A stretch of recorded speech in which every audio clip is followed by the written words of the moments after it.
safeties are Ryan Tobin and Andrew Francis.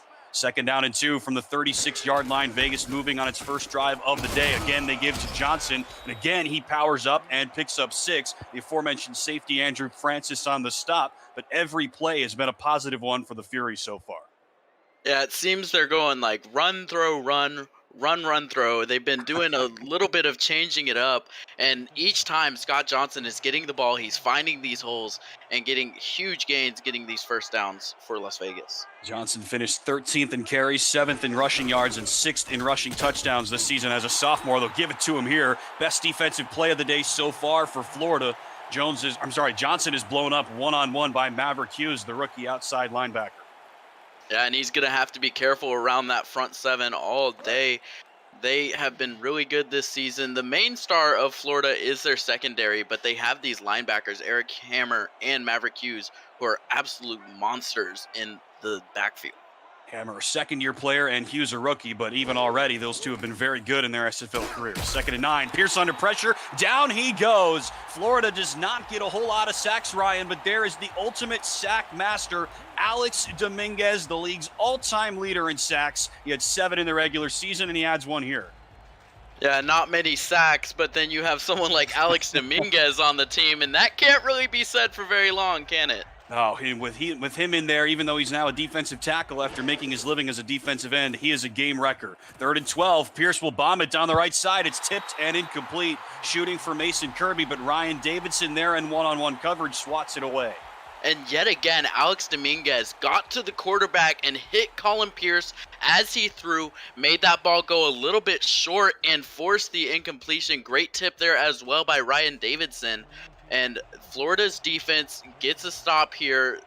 Las Vegas was looking really good, but Florida only holding them to a field goal here is really good for their defense. And on the fringes of field goal range as well, because Otis Boudreau is solid. He hasn't missed a kick this year. He doesn't have the biggest leg in the SFL, made from 48 last week, and this will be about from that distance.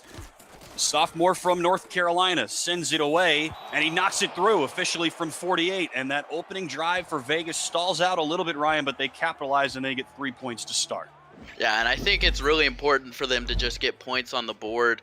You never want, especially in a playoff game, you never want to go down the field and just leave points on the board. Every possession is going to be very important. When you have a team like Florida who likes to control the game, likes to let their defense shut you down, and their offense will take over, when you go down the field, you cannot leave any points on the board and you cannot be turning the ball over. So that was a good drive by Vegas. 10 plays, 46 yards, ending up in that 48-yard field goal from Boudreau. That drive took almost exactly 4 minutes of game time.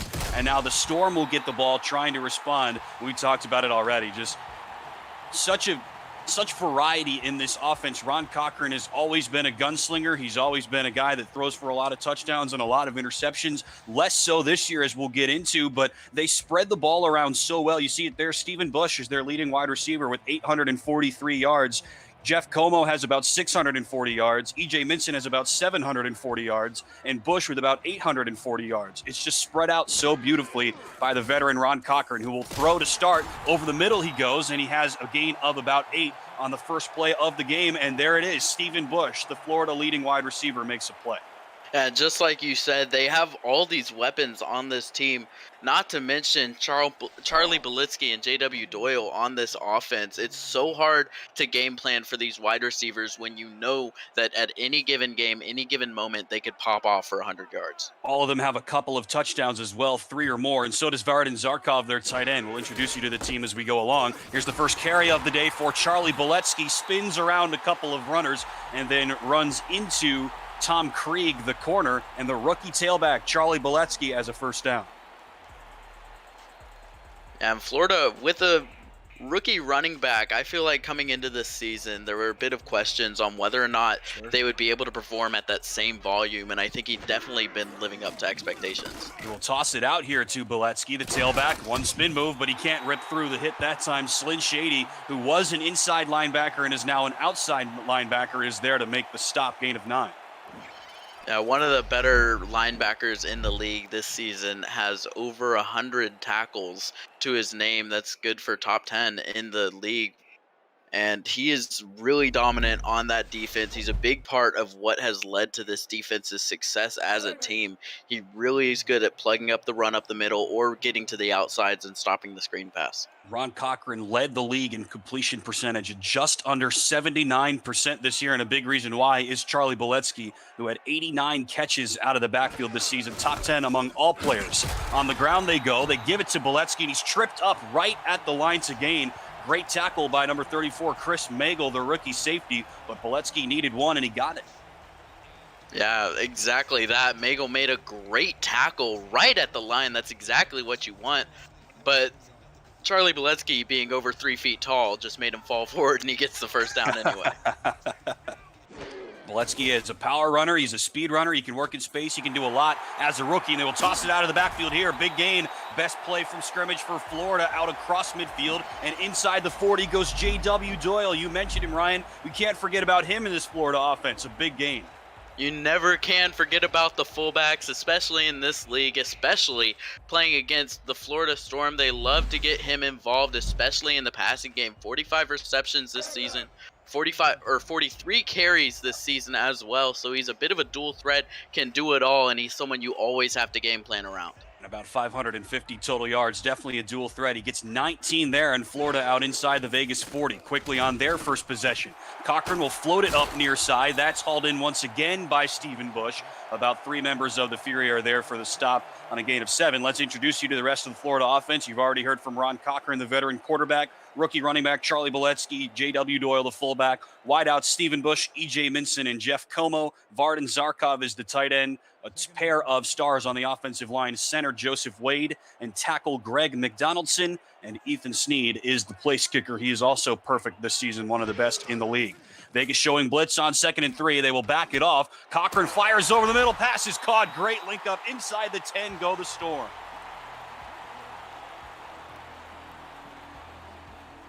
What a catch for E.J. Minson. Yeah, that really was an amazing catch. Coming across the middle, he's just able to split the zones between the defenders. They're doing a bit of a cover 2 safety deep with the 2 safeties covering deep, and he gets in between them. None of them pick him up, and he's able to get that free slant play across the middle for a huge gain for Florida. Now they're in the red zone. They're knocking on the door. It's rare we say this, but that throw from Cochran was actually a little bit behind his intended target. Minson reaches back and hauls it in at the holsters. Still 1st and goal from Florida from the 7. Cochran will float it out, and that one was also way offline. Takes Charlie Boletsky out of bounds. It's the first incompletion of the day for Cochran. Yeah, just a little overthrown, led his man out of bounds. And I'm surprised to see so far Las Vegas hasn't really been doing too much on defense. They've been getting these stops, but Florida really getting these big gains every single play. It seems like they're picking up 4 or 5 yards, 8 yards, especially when they're going through the air. No, only one team in the league allowed more yards per game than Vegas did this season. On play action, Cochran bullets it to the corner of the end zone, looking for E.J. Minson again, but for the 2nd straight play, Ryan, the connection not online. Cochran leads his receiver out of bounds. Yeah, it seemed like they had the exact same idea, but this time they told Minson to go to the end zone rather than just to the line to gain. And now Florida is going to challenge the call. Wow. They think he made the catch. Wow, this is stunning to me. He looked out of bounds on first bluff to me, Ryan. What did you think? That's exactly what I saw, but it was really close. I think it is possible that he kept a foot in bounds and was able to make that catch. We'll see what the replay had to say. How about this early decision from Mighty Max Paul? It's close. Looks like a foot comes down. I am not sure. This could go either way, we think. Vegas is clapping. The ruling on the field is going to stand. So Florida fails to challenge. The Storm will be charged with the timeout. And Max Paul, the now veteran Florida head coach, he's been here before, right, Ryan? His team has won 3 SFL championships, a 3-peated back in season 10, 11, and 12, trying to begin their quest for championship number 4 here this afternoon, playing at home where they have been almost unbeatable over the last couple of seasons. Now they've got a 3rd and goal after that incompletion was confirmed from the 7. Cochran has time, and now he feels the heat, and he goes down. Vegas absolutely dialing up the pressure there. Florida does not give up a ton of sacks, but that time Ryan Ray, the rookie defensive end, brings down the veteran Cochran. 4th down. And that is exactly what Las Vegas needed. They get down, Florida gets down to the red zone, but their defense is able to step up, force a couple incompletions. That challenge went their way, and then they get the huge sack for the loss. And now Florida, they're just going to have to settle for a field goal when they got so close to the end zone. Florida has been elite on third downs this year, not on that drive, and Ethan Snead, who has been elite himself, chips it in from 31 yards out. So Boudreaux good from 48, Snead good from 31, dueling place kicks to start here in the first quarter.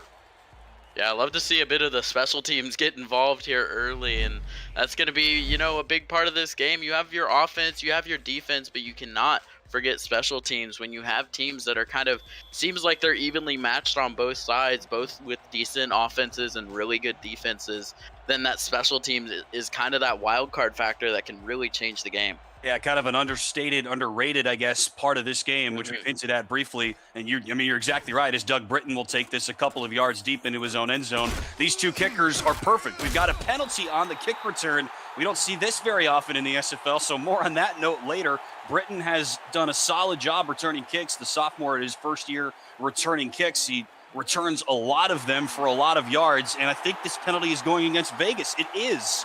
Number 80, A-star Miramontes, one of the tight ends, is guilty of a hold.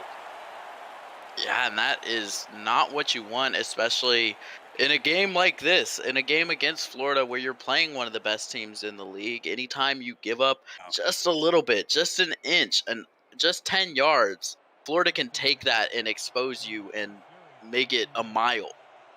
Oh, you're 100% right. You can't shoot yourself in the foot like that, and that is what Vegas has done to start off. But it is still 1st and 10, though they're inside their own 15. First pass of the day to Johnson from Pierce. He spins around to hit, and then is hit at the end of it by number 29, Evan Carroll, the veteran corner. This is what we're talking about with the turnaround for Colin Pierce. Vegas started the season 2-4, but they finished the season 5-1, helping them into the playoffs. And a big reason for that turnaround was a change in approach that Scott Johnson talked about in a halftime interview last week during their game against St. Louis. They changed their offensive philosophy, leaned on Johnson a little bit more, took some of the heat off of Colin Pierce. That paid immediate dividends, and right on cue, they go to the air to Johnson and now on the ground, and he picks up about 9 over 2 plays. Yeah, and that really changed this whole team's dynamic, and it also made it hard for teams to play around that, because when you change philosophies, you change your approach middle of the season. A lot of teams are looking at those first 6 games. They're saying, what are they calling? They have the film on that, but when you change it up, it's hard for teams to, recoup from that.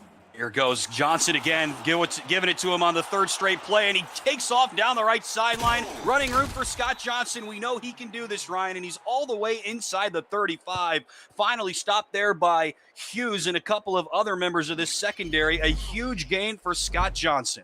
And the biggest play of the game by far, and a jolt of energy into Las Vegas. You can tell that the mood has changed after that last drive. They get that stop on defense. They get that huge sack from Ryan Ray. And now this has translated to momentum on the offense. Scott Johnson taking that energy to the outside and all the way into Florida territory. Rosca and Dwayne telling us a 44-yard gain for Scott Johnson, the longest that either team has had so far as we tick down late stages of the first quarter in a 3-3 contest. Pierce pump fakes. Vegas now energized. He will bullet it, and it's hauled in on the right side by Tiberius Bovine. The ageless wonder tight end has a gain of 15 in his 14th season in the SFL. Back is the 8-year veteran here. Which one? I mean, look at Colin Pierce here in the pocket.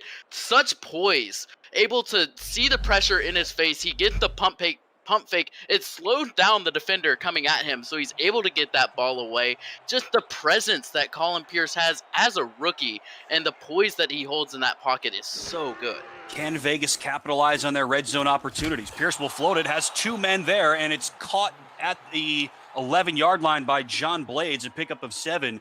This is something that plagued them all season last year, Ryan, and I know Vegas fans don't want to hear about this anymore because we're in the playoffs now in season 16. But in season 15, they really struggled to capitalize on third downs and in the red zone. This year, they've been better in the red zone, still not good on third down. Can they break out of some of those malaises, I guess, that have haunted them over the last couple of years? It's helped them so far as they get into the playoffs, into the second round. Johnson to give, up the middle, outside, touchdown. Las Vegas, the Fury are into the end zone for the first time. The sophomore tailback, Scott Johnson, does it again.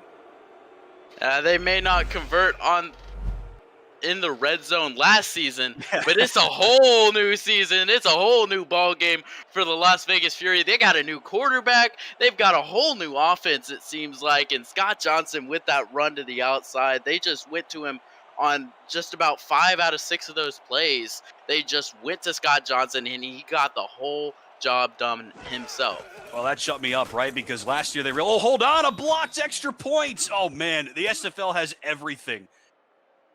Boudreaux was not able to get it off, and the holder, Cole Trickle, was blown up by Charles Walker III, one of the defensive linemen, and the score will remain 9-3. Wow. I mean, that is, I mean, what? This is a playoff game, and it's already so crazy. These teams Unreal. are going back and forth, and then we just get a blocked extra point on top of it. This game is going to be an absolute banger, and we're not even done with the first quarter yet. The SFL playoffs almost always deliver. Almost every game that I've gotten to be a part of, and now this is my 3rd year being part of the SFL, just kind of as a tangential basis, but the playoffs, Ryan, they almost always seem to deliver. Almost every game is close or somewhat close. Almost every game comes down to the 4th quarter or maybe even one of the last few drives. We're expecting a game kind of like that between these two teams. Yeah, it's the 2 versus 10 matchup, but that's just the type of atmosphere that this league provides. 3 seconds left in the first quarter. This will surely be the last play of the opening quarter. Florida now trailing for the second time. Cochran will loft it down the right sideline. E.J. Minson is wide open, has a step behind the defender, and Tom Krieg hauls him down to save a touchdown. That is a way to respond from giving up a score. What a way to end the quarter. Florida will be inside the Vegas 30 to start the second. Yeah, and what a way to answer. They had the big play from Scott Johnson on Las Vegas's side, and Florida, first play of the drive, first play, they go to E.J. Minson on the outside, and he gets the big reception. Unbelievable. 71 yards as they totally flip the field. We're done with one. Vegas on top of Florida, 9-3, trying to pull their second straight upset. This is the SFL on For the Fans.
Well, that first quarter had a little bit of everything. Vegas gets on the board, courtesy in part of a 44-yard run from Scott Johnson. Florida now trying to respond to that last pickup on the last play of the first quarter. 53 yards airborne from Ron Cochran to E.J. Minson. The Storm inside the 30. On the ground, they go to Boletsky. That's what they call him. He picks up 4. The energy and the atmosphere here in the eye this afternoon, Ryan, it's just insane. Yeah, it is electric. I mean, the SFL in the playoffs this is a different league than the regular SFL in the regular season. You have SFL-M, you have SFL regular season, now you have SFL-P, SFL playoffs, baby. And a pickup of 4 for Charlie Boletsky, a former minor league standout. Cochran will throw into triple coverage. Well, really double coverage, but there were 3 blue shirts there. EJ Minson and Jeff Como both could have had it, but no one does. It looked like a blob of jerseys there. Could have bounced off of just about anyone and fallen into anyone's hands there. The tip drills in the SFL are always so entertaining because you'll see a deep ball and then a tip from a defender, and then the receiver will catch it, and then someone will end up with the ball at the end, or it'll just hit the ground. Passes can often literally go anywhere. Games can often literally go any direction. You never know what's coming with this league. We've already seen a blocked extra point. 3rd and 6. Cochran looking end zone. It's tipped. That could have been picked. Nicky Colantrelli, the safety, was there. A risky throw from Ron Cochran, who has really cut down on those this season, but Colantrelli still was there for the stop. Yeah, Ron Cochran has done really well this season, not throwing a ton of interceptions. He's about middle of the pack with only 20 interceptions this season. But when you're playing Las Vegas, you have to be extra careful. They have absolute ball hawks in that secondary. This isn't a bird team, but they might as well be because of how many hawks they have in that secondary. They are always there, dangerous for these interceptions. But what a great hold there by Vegas. Yet again, Florida gets down here, down near the red zone into Las Vegas territory, and Las Vegas is able to hold them to just a field goal. Vegas has nabbed 36 takeaways this season, 3rd most in the SFL, to your point, and they do force another field goal attempt from Ethan Sneed. No blocks coming this time, and Sneed is good from 41. He's got 2 today, and Florida is back within 3. How important could that that blocked extra point prove to be as we go down in this game? It could prove to be all the difference. Well, yeah, and we've seen a lot of field goals here out of Florida, and if we continue to see something along that trajectory of the defensive holds from, and settling for field goals, that 1 point, that 1 point could actually mean the world of difference here when it comes down the line. Florida drives down. They go back into they don't get into the end zone, but they get through the uprights for the second time. A deep kick from Sneed. And we mentioned Doug Britton likes to return kicks, but cannot do anything with it there. You got to look at the all-time series. The Storm, and I say that on purpose, lead the all-time series 3-2, but all of those wins came when the Storm were called the Alaska Storm. Since they have been known as the Florida Storm, Vegas is 2-0. Las Vegas undefeated against the Florida Storm. That could be key today. Could continue. We'll see how this matchup continues to play out. Florida also is almost unbeatable at home, whether they're against Vegas or otherwise. Ooh, that's a good start to the drive defensively for Florida. They go to Johnson, who's already got 90 yards on this game, but that one goes for a negative as Alessandro Tomaello Il Veneziano makes the stop. Yeah, and that may be one of the first stops of the game where Scott Johnson did not get positive yardage. And you see the offensive line there rolling out. They have these swing guards coming in, trying to catch Tomello on the outside, but he's just able to break the block, get to Johnson, and get a huge stop. It's crazy that you're right. I'm pretty sure that is the first negative play from scrimmage for Vegas in this game. Because like we said, Johnson already at 90 total rushing yards. We're just underway here in the second quarter. Pierce will throw, has a man this time. It's caught for a short gain for John Blades, and clearly you see this connection is online. That's a gain of 5. Blades hauled in 7 passes for 75 yards and a touchdown last week to help lead the way for Vegas in their win over St. Louis. 3 grabs for him already today. Yeah, and every single throw, it seems like, is going for these little 8-yard plays that are just so consistent and so good at getting these chunk yardage. Florida has been great on defense all season, but not on third down. High pass for Pierce, and it's caught. First down for Vegas. Back-to-back grabs for John Blades. And the trust that Colin Pierce has in John Blades, has in these receivers, he knows that he can put that ball right where he wants his man to be. He knows that John Blades is going to be able to stand in there, catch that ball, and take the hit right afterwards. Beautiful play, and the trust between these two players is really what has driven this offense this season. A killer season for John Blades in the regular year. 79 catches for just under 1,300 yards and 10 touchdowns. On the ground, they go to Johnson. He tries to cut up the middle and is not able to get a whole lot. That is Deontay White as well as Eric Hammer on the stop. No gain. Yeah, Las Vegas opening the game, they really relied on Scott Johnson a lot. Looking at the 93 yards, it's something, I'm like, oh, he had a big play. That really skews it. But no, he has 49 yards just on 8 carries, excluding that 44-yard gain. So he is running very well today. Good point. They will go right back to him. He wrenches around a couple of would-be tacklers, picks up 4. Once again, Eric Hammer, the second-year linebacker out of Dallas, is there on the stop, as well as Ryan Davidson, the veteran corner. Gain of about 4 that time for Johnson. And last note on Blades, first in the league in receiving touchdowns with 10 and top 5 in both yards and targets. So a clearly reliable option for Colin Pierce, whether it was the beginning of the season where he was struggling or the second half of the season where he was super efficient. 3rd and 6. Will they go to him? No, they go to Bovine, and Tiberius Bovine is hit from behind before he can make the stop. I think that was Adam Jones, or I'm sorry, before he could make the catch, and that was Adam Jones, the number 2 corner, who makes the play. We're going to see the first punt of the game now coming out from Las Vegas, something that I think we thought we'd see maybe earlier, considering how often these punters get involved in these defenses that they're playing. But surprising, this is the first punt. First punt for either team, and a rare matchup of star punters here in the SFL. Here's one from Dustin McRack, and that is a great kick out inside the 15. That is the benefit of these star punters. I wanted to ask you about it, Ryan, so now is as good a time as any. I mean, what's your take on having a featured player as a punter as a featured player like both of these two teams do? Oh, I think that is a win 100%, because a lot of times in this league we'll see teams get these stops on 3rd down where they're stopped right at their 40 and then they kick a bomb but it goes into the end zone, or it goes for a touchback, or it's run back. But these star kickers are really good at pinning teams deep. Cochran now from inside his own 15, bullets it over the middle. Another risky throw for Cochran. That's knocked away. Let's introduce you to the Vegas defense. Haven't gotten to do so yet. On the defensive line, the veteran Rhett Sawyer and the rookie Ryan Ray on the outside. A.K. Jones on the inside. The linebackers Eric Davis, Slyn Shady, and Day Drury. And in the secondary, the corners Merrick Itera and Tom Krieg. In the safeties, Nicky Colantrelli, Max Jackson, and Chris Magel. Max Jackson, one of the best at his position in the SFL. Former All-Star, was one last year, and he's had a great season again this year.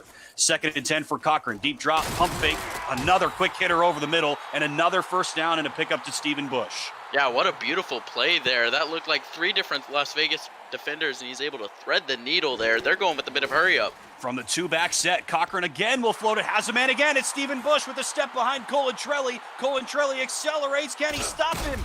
No, he can't. All the way for 6. Stephen Bush. What a play. Florida leads for the first time. And that was an amazing play by the Florida offense. I was wondering, they're going hurry up. There's 7 minutes left in the second quarter. They've got plenty of time, but they saw the matchup. Ron Cochran saw the matchup that he wanted. The formation was in his favor. He said, everyone, go up to the line, go up to the line. I got this. Throws a bomb to Stephen Bush. He goes to the end zone, and Florida, just like that, they are back on top in this game. Florida starts inside their own 15 because of that great punt from Mick Rack, and it doesn't matter because just a couple of plays later, Stephen Bush takes them all the way to the house. The Storm lead for the first time, a 72-yard pass link-up from Cochran to Stephen Bush. Insane. Oh, my gosh. This game is crazy. I'm going to have a heart attack. Have a seat. Do whatever you need, Ryan and folks at home, because we're just getting started. Another kick up and good from Ethan Sneed, who's made everyone that he's attempted. If you're new to the SFL, well, welcome, first of all. It's the Simulation Football League. It combines traditional sports, esports, and a role-playing game into one. Team strategies are being executed in real time by our simulations as real-life players compete on the virtual gridiron. For more information about the SFL, visit our website at www.simulationfl.net. The SFL, we put the fan in fantasy. Quarterfinal weekend here in season 16. 2 semifinal spots still to be determined. These two teams know who they will be playing next week should they move on as Britain gets out to the 24. Baltimore wins yesterday. Vancouver wins yesterday. So the winner of this game will take on Baltimore in the semifinals next Saturday. The winner of the next game on tap today, Arizona and Denver, will take on Vancouver in the semifinals. Times still to be announced and locations still to be determined. If Florida wins, they will host Baltimore. If Vegas wins, Baltimore will host the Fury. It all depends on this game here today. Vegas now trailing for the first time and Scott Johnson gets the give, and he picks up a gain of just 2, stopped by Tomayello. Yeah, no matter who wins this game, next week is probably one of the toughest matchups that you're going to have this season. I mean, Baltimore yesterday against Lone Star, an absolutely dominant performance. 66 points put up on the board for Baltimore. That is going to be a tough team to beat.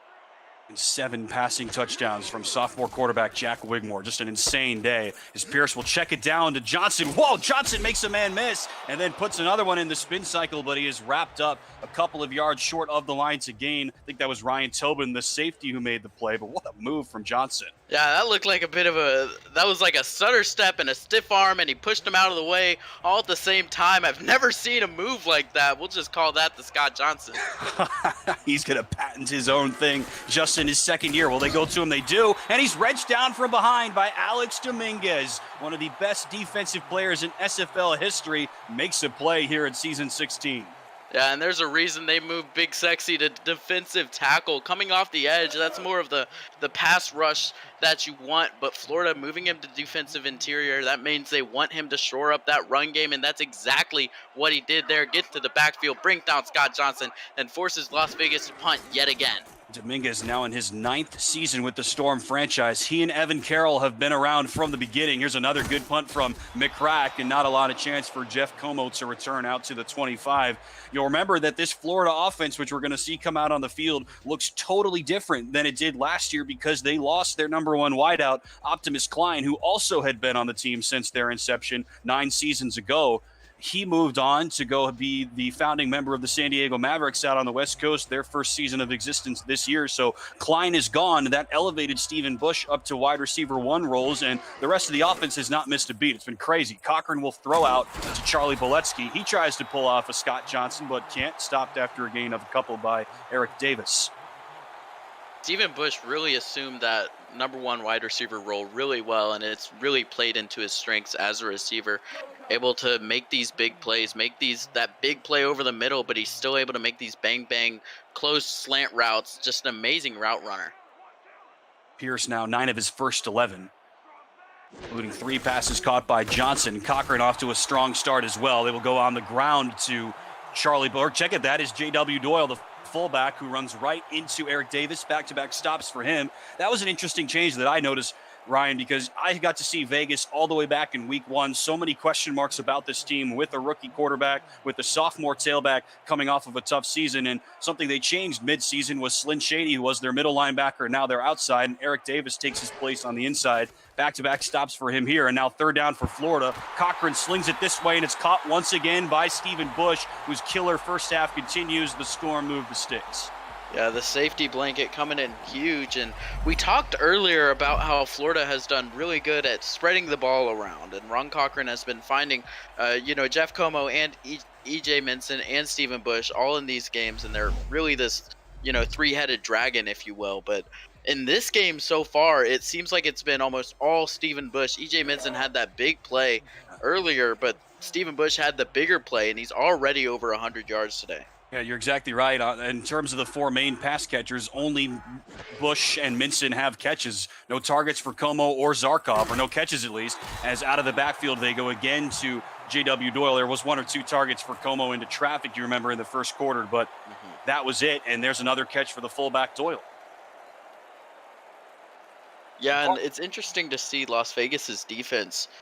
They're not getting these interceptions that they usually are. Florida's going with these short passes, and it seems like they're not really giving Las Vegas the chance to intercept it. Remember, Cochran has only thrown 20 picks all year, top 5 in the league. They'll go on the ground this time, and Boletsky, you see his acceleration ability there. Again, a rookie. He was a 3rd-round pick, assumed the starter job here in Florida to move J.W. Doyle back to the fullback role, and he has excelled here in his freshman year. Yeah, great play by both of them. The offensive line just opens up the Grand Canyon up the middle. J.W. Doyle and Scott Johnson, or Charlie Boletsky, both of them able to run side by side up the middle. J.W. Doyle picks up the block. Boletsky gets a lane up the middle. Big play. They both would have had a double-digit carry on that one for sure, regardless of which one got it. Grand Canyon, not too far from Las Vegas, right? Here they go on the ground once again. Another stop for Eric Davis as Boletsky gets the handle and picks up 6 out to the 40. It's close to Vegas, but not here in Florida. They've No. got quite a bit to go. It's the tourist, the Disney World, Grand Canyon, just a little scaled down. Arizona, million miles from Florida, as one song used to say, no doubt. So from the 40-yard line, the Storm will stack it a little bit here with 2 in the backfield, and Cochran will sling it, and what a surprise. He goes to Stephen Bush. They need 4. Bush gives him 4. That's going to be a heavyweight matchup. Bush against the veteran corner, Merrick Itera, and it's safe to say to this point, Ryan, Bush has come out on top. Itera, one of the better quarterbacks in the league in coverage, getting these interceptions as well. And that is really going to be the matchup to watch. Stephen Bush so far has definitely had the better of Itera. Itera has 31 career picks, which is top 50, big difference there in SFL history, and 5 this season. Fresh set of downs for Florida. They'll swing it out this way. Boletsky, spin move, and a little bit of retribution there from Merrick Itera with a big stick on Boletsky, gain of 2. It's got to make him feel good. If you can't bring down Stephen Bush, might as well bring down his running back instead. Lays down the big shoulder. You mentioned all these takeaways for Vegas. Itera, 5 picks. Colantrelli, 6. Jackson, the team leader, with 10. And even Tom Krieg and Chris Miggle, the 2 rookies, have combined for 5. On second down, Cochran floats it up. It's tipped by Colantrelli, and then that could have been caught for a touchdown. Wow, that was nearly the best case, and then the worst case, and then the best case scenario. Yeah, it really was. And look at Cochran there in the pocket. Everyone just goes around him, and he just stood where he was, didn't have to move an inch. Kind of ran that ball for about 10 yards as well. Nearly threw the pick to Colantrelli, and Zarkov almost was able to pick it up off the tip as well. We talked about the tip drills earlier and how crazy they can be, and that one was almost as crazy as they can get. Off of the 2 hands of Colantrelli and then off of the flank of Vardan Zarkov. He could have caught it off the deflection, but he didn't. And now Florida on the fringes of field goal range from the 35. They need 8. Cochran again with time, throws it right into the hands of the defender, and Vegas comes away with their takeaway this time. It's Chuck Warsaw, one of the backups, who has their first takeaway of the game. It was a matter of time for Las Vegas. I'd said so many times they're so good at getting interceptions, but they never prove me right. But there they do it. They had so many of the deflections, almost interceptions, the tips. Now they finally come away with the ball. They stop Florida from cooking, and their offense is back on the field. Vicky Colantrelli's going to be mad. He's got like 3 pass deflections in this game, but Warsaw, backup, has the first pick. Now Vegas with the ball again, trying to respond. Johnson charges forward, picks up 8. Adam Jones on the stop. Picks up 8, puts himself over 100 yards already in this game. And that's both teams have someone that's over 100 yards. Las Vegas, Scott Johnson is over 100, and Stephen Bush on the other side for Florida. Both of these guys are over 100 yards, having big games. 2 minutes left in quarter number 2. Florida on top by 4. You're watching the Simulation Football League quarterfinals on For the Fans. It's been a fun one. We'll be back in a second.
2 minutes left in what's been an energetic and stimulating first half of action here in South Florida. Alongside Ryan Caudill, I'm Tim Hackett. Happy to have you with us in game 1 of 2 of the final day of the quarterfinals, season 16 of the Simulation Football League. They need 1. They'll go to Scott Johnson, and he gets them about 3. It has been a strong first half for Scott Johnson, who had a killer game last week in his first career playoff game. We haven't even mentioned this yet, Ryan, but Vegas beats St. Louis, a mini upset for Vegas in the first round, their first ever playoff win, and now they're trying to make it 2 in a row as they knock off the 3-time SFL champs. First down, they'll go again to Johnson. Huge hole left tackle, and that hole clears up in a hurry. Eric Hammer blasts out of nowhere and limits Johnson to 5. Yeah, and Scott Johnson really was the key factor to their performance last week against St. Louis. They really had control of the game from the beginning. Colin Pierce not making any mistakes, 3 touchdowns, almost 300 yards on the day. Scott Johnson over 150 yards on the day. Tons of control out of Las Vegas, and they just dominated St. Louis last week. And really a perfect storm, if you'll let me use that expression, here against Florida. Those 2 guys were on point last week against the Gladiators. They'll go to Johnson here. 1 minute left in the half. Time ticking. Hughes blows him up. Yeah, they're going to go hurry up, try to conserve as much clock as possible. Under a minute to go now on third down. Johnson floats it up into a couple of players' hands. It's still tipped around and it falls down. But Pierce, you see him, his hands skyward. He can't believe nobody pulled that in. He's like, come on, that hit 15 different people. How can no one grab that? He's like, hey, John Blades, I saw you on the ground. You could have caught that with your feet. He's really calling them out. And that looked like it could have gone to anyone. Looked like I thought Florida was going to get an interception there, but they don't. In Las Vegas, though they got the turnover last drive, it's just going to result in another punt. And here comes McCrack on for the 3rd time today. 4th-year punter who came out of retirement to rejoin Las Vegas this season. He angles it out towards the goal line. It bounces up, and oh no, they can't keep it out of the end zone. Wow, I was just about to say, Ryan, that is what a star punter can do for you, but Merrick Itera, we've already sung his praises in this game. He can't make the play on special teams. Too much momentum carrying him forward, and he falls into the end zone. That looked like the most beautiful bounce I have ever seen. The most Las Vegas bounce I have ever seen. Went right up into the air. That's exactly what you get out of that star punter, but it just falls into the end zone for a touchback. Vegas can't capitalize on the interception. 40 seconds left in the half. Cochran will sling it near side. Caught once again by Stephen Bush, who has absolutely dominated this first half. Yeah, and it's in between the sidelines and the numbers. That seems like where they've gone to him pretty much every single time, though he does have these slants up the middle. These past few receptions, he's just been going out, 5, 8, 10 yards, just going out, slant to the sideline, catching that ball going out of bounds, and that has worked very well for this offense. Remember, Florida only has 2 timeouts because they lost one on the failed challenge in the first quarter. 35 seconds left. They will run it to Boletsky, and he runs right into Slyn Shady. The Englishman makes the stop, only a gain of maybe a half yard. Yeah, and the time is going down here, and I think maybe with that stop, Florida's saying, all right, we tried it. That run really was a killer, and they're maybe not going for the end zone here, but I still think they have time to. I'm stunned. They don't have to run another play if they don't want to. They will on third down. They'll give it to Boletsky. He can break off a big one if he wants to. He gets out to the 40. Yeah, I'd call a timeout right here. There it is. That is a good call there. That was almost, I thought they were going to run out of time there. And a beautiful play there for Boletsky. He was able to get that lane up the middle, and that's exactly what Florida that's all they could really hope for on that play. I feel like they had a lot of room between them and the end zone and field goal range, but they really just needed the big run from Boletsky, and now they're kind of in this Hail Mary range where Ron Cochran can probably throw it about 60 yards on a good day, so we'll see what they go for. This looks like the Hail Mary formation here. Perfect weather and a little bit of wind here in South Florida this afternoon on a bright, sunshiny day. The Storm do need 60 yards. It's for the end zone. Cochran under pressure immediately, shakes out of a hit, and then he's cleaned up. So much for that. Ryan Ray has his 2nd sack of the ball game. The rookie joined this team in week 3. He's now got 9 sacks, counting the postseason. What an addition he's been. That's going to do it for the first half. Yeah, what an absolute monster. He's been a huge piece for that defense, getting these sacks and letting them control this game. Back and forth we go. Florida leads at the break. We'll send it to Cameron Irvine and Mike St. Green for the halftime show right after this. Simulation Football League quarterfinals on For the Fans.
Welcome to the SFL Halftime Report with Mike St. Green. I'm Cameron Irvine. 13-9, Florida leads Las Vegas. We saw scores on our first 4 possessions, and then the defenses settled down into form. Mike, what'd you think of that first half?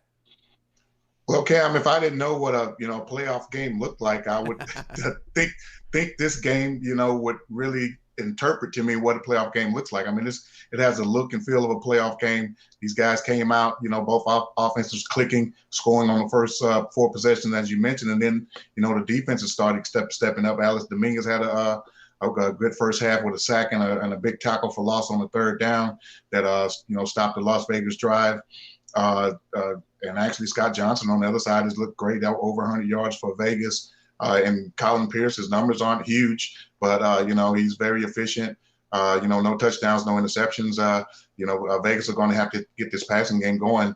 If they're going to come back and win this game.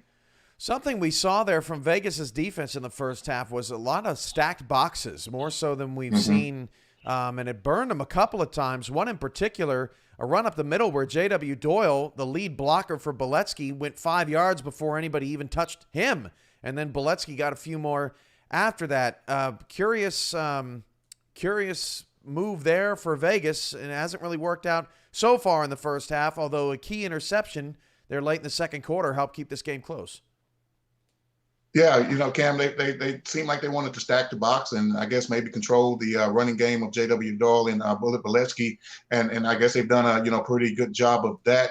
But I do want to give credit to the rookie center Joseph Wade and tackle Greg McDonaldson. They've done a good job of actually, when they had a chance to run the ball, the holes are there, but mainly they've been given an extremely clean pocket to Ron Cochran. I mean, the guys had all day, pretty much to throw the ball, and they've done a good job against that sack line that Vegas is trying to run so far. Yeah, underrated part of their unit. Ray does have 2 sacks, but Rhett Sawyer, another very quiet postseason game for Rhett. They've kept him in control, and I think McDonaldson is primarily responsible for him there on that left side of the line. So that's been fantastic for them. Well, a little bit more scoring happened yesterday, Mike. In fact, more points than in any other postseason game in league history, as Baltimore took 2.5 hours to beat Lone Star, 66-40. Mac Chima had a breakout game, 6 catches for 216 yards and 4 touchdowns. Wigmore threw 7 touchdowns, and that is Thomas Paternitti's 3rd game over 60 points in his coaching career. It was just another one of those signature performances and sent the Glory home with their tail between their legs. Yeah, as you mentioned, Cam, this was an incredible offensive performance from Baltimore yesterday. Wigmore with the 7 touchdown passes, even the backup got in on the act with a touchdown pass late in the game. So 8 touchdown passes. And Mac Chima had a huge game. The Lone Star secondary had problems covering him all game long, and I think for what Wigmore had over 20 yards per attempt or per completion in this game. It was just total domination on offense, at least in the passing game from Baltimore yesterday. Yeah, that was a great ball game. And Lone Star rather, they didn't play a terrible game. Their defense had some moments. Their offense had some moments. Greg Soto actually a brilliant game in the loss, very overshadowed, but he played very well. McBride got going a little bit in the second half, but Baltimore showing why they're the defending champs. Yeah, they definitely did, Cam. And as you mentioned, Ike McBride and Soto. Yeah, Soto had a great game, but for the most part, this game was pretty much determined from the fact that Ike McBride never really could get anything going significantly in this game. I mean, we saw Ike McBride the previous week against Jacksonville. I mean, she was 8-9 yards a carry, but this game, couldn't get anything going. Maybe 1 or 2 yards a carry. And Lone Star's offense really depends on her, getting them in short yardage situations, and it just never seemed to click yesterday. Yeah, so the second game of that, speaking of not clicking, there was a lot of not clicking in this game. It just happened all at different times. Vancouver beats Fort Worth in a nail-biter, 31-26. The over-under of 54.5 getting actually beaten by a late field goal as they scored 57 yesterday. But what was interesting about this game was just how flip-floppy it was, Mike, because Fort Worth did not have a first down in the second quarter, and then Vancouver did not have a first down in almost the entire third quarter, and actually only scored a field goal late, very late in that fourth quarter to extend the lead to 5. It was just a flip-floppy game all over the place, and Vancouver able to hold on in the second half despite a rally from the Toros. Yeah, what was crazy, Cam, as I pointed out yesterday, this game at the half, excuse me, was the same, I think, 1 point difference than the previous game of Baltimore and Lone Star. I think it was 28-17 as opposed to 28-16. And we thought we were going to see, fireworks in the second half, just as we saw in that other game. But the defense has stepped up. Fort Worth stepped up and looked like the Fort Worth that they looked like all season long. Shut down that high-powered Vancouver offense, but they never could get anything going on their side of the ball because it was almost like a parallel that Jason Williams, was a non-factor yesterday. The Gerald Judy says he had a great game. Papatonis had a good game. They just kept this guy in check, and that pretty much was the difference in the game yesterday. Yeah, Vancouver, they get a lot of, Tom Pepper and Brett Killian and Kendra Hall, and it's very flashy, right? And if you're not talking about their flashy offense, you're talking about their secondary with Ashley Rose and Kyler Murray and all those guys.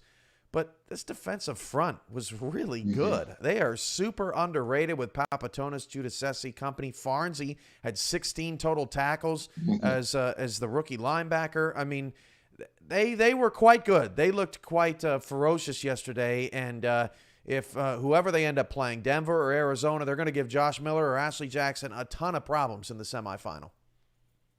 Yeah, Cam, this defense has actually been pretty good the entire season, but they get overshadowed by the high-powered offense. Excuse me, again. If you look back to the division championship game against Los Angeles, that defense stepped up big and really shut down Sully Richardson and that offense in that game.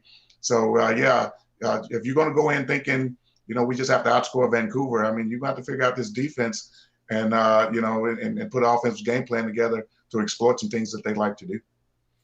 Absolutely. Well, it was a crazy Saturday, but here we are, points a little bit more at a premium today, as kind of expected with the way Florida's been playing. They haven't had a single team score 30 in any of their games in over a month, so it's no surprise there. Florida playing their kind of game. They're up 13-9 over Las Vegas.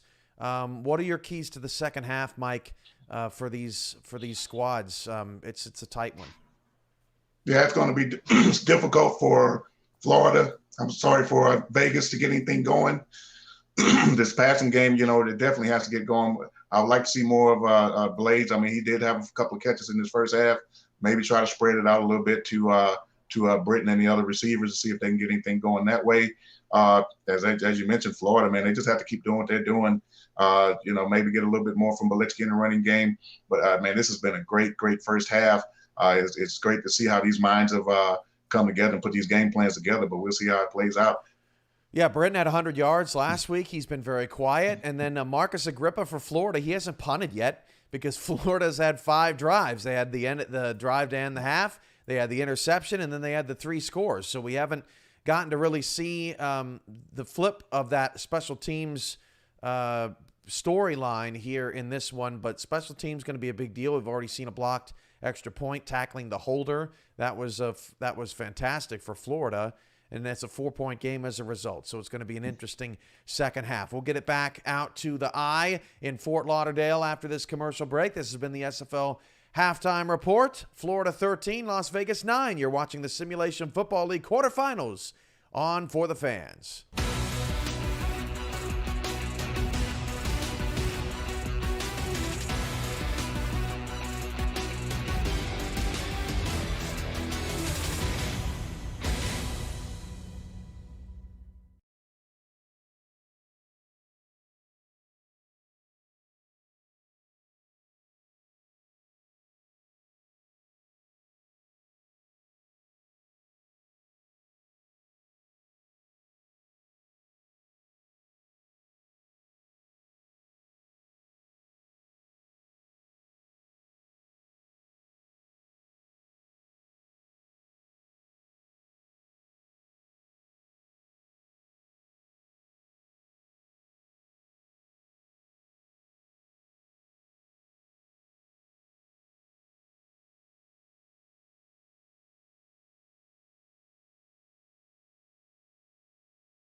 Welcome back to the Eye in Fort Lauderdale, Florida, alongside Ryan Caudill. I'm Tim Hackett, pinch hitting for Chris Curtis this afternoon. Much love to you as always, Chris. Hope you're well. Dwayne Schindler and Rosca Santagria are with us in the stat truck, and Cameron Irvine, producer extraordinaire, working hard behind the scenes as always, along with Mike St. Green. Happy to have you with us on this SFL Sunday quarterfinal day. The Florida Storm will get the ball to start off first, Ryan. These are two of the hottest teams in the SFL entering action today. How appropriate that it's 85 and sunny here in South Florida. Oh yeah, it's always a beautiful day here in Florida. The weather is nice, and I think that's exactly what you want. You don't want anything to interfere, no rain, no funny business. Let's just have a beautiful day for some beautiful football. And a little bit of an ugly first half in some ways, but a fun game regardless. Ron Cochran will go play action. He'll float it over the middle, has a man wide open. Jeff Como has his first catch of the game. Only one man to beat. It's Tom Krieg out to the corner. Como now accelerates, and he's into the end zone. On the first play of the second half, Jeff Como goes 80 yards to the house. The Storm extend the lead. Wow. I mean, this is a testament to how quick the Florida Storm can get on you and get into the end zone just like that. He finds Como, finds the end zone. They had that big play, first play of the drive earlier to E.J. Minson for 53 yards. Stephen Bush has a 72-yard play. Now Jeff Como throws his hat in the ring. First reception of the game, goes for 80 yards and a touchdown to his name. I mean, Florida's offense, what can't they do? This is unbelievable. We were just about to talk about here in this second half about how the pass offense was really centralized, a lot more so than it normally is. 2 catches for Minson, 7 catches for Bush, and no other pass catcher, meaning the wide receivers and tight ends, had a catch. Como was targeted twice, did not have a catch in the first half, but now all of a sudden, like you say, he throws his hat into the ring, and now all of these wide receivers are pretty much even again, just like they've been all season. Everybody has a big play. Minson with a 53-yard catch, Bush with a 72-yard catch and a score, and now Como with an 80-yard catch and a score.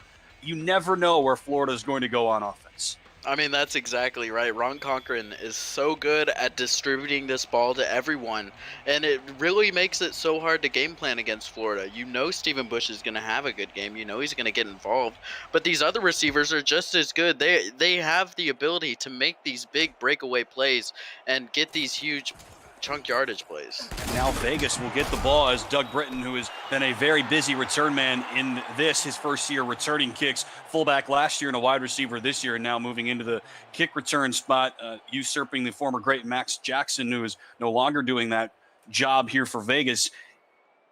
Vegas now trailing for their largest deficit of this game, now down by 11 on the first play of the second half. Talk about an adjustment breaker, because Vegas thought they had him right where they wanted him, and now all of a sudden it's a 2-possession game. Colin Pierce from the empty set, the rookie quarterback, fires over the middle, has a man. It's Tiberius Bovine who makes another catch, and a good response there for Vegas. They move the chains. Yeah, Vegas really does need to respond on this drive. Coming into the second half, it looked like they had them in a good spot, and maybe if their defense could step up, they would be able to, take a commanding lead here in the third quarter. But now they have to play catch up. They're going to have to score just so they can answer Florida, and then they still have to regain the lead.